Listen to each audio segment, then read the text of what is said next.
ఈ రోజు నా జీవితంలో చాలా సంతోషకరమైన రోజు మనందరికి కూడా.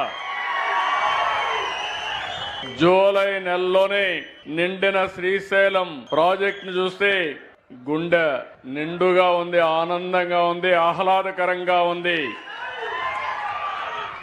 నీటి విలువ తెలిసిన వాడిని, అందుకే జలహారతి ఇచ్చి స్వయంగా భవిష్యత్తులో కూడా నీటి కొరత లేకుండా ఉండాలని ఈ రోజు నేను జలహారతి ఇచ్చాను.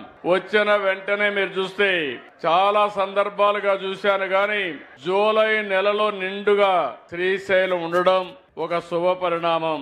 ఇంకా మన దగ్గర వర్షాలు పడలేదు, కొంచెం తక్కువగానే ఉన్నాయి. పైన వర్షాలు పడ్డాయి, ఆ వర్షాల వల్ల ఎక్కువ వరద నీళ్లు వచ్చాయి. దీనివల్ల మనకందరికి నీళ్లు వచ్చి శ్రీశైలం ఫుల్ అయింది. రాయలసీమ జలాశయాలు లేకపోతే మొత్తం కూడా కృష్ణా పరివారక ప్రాంతం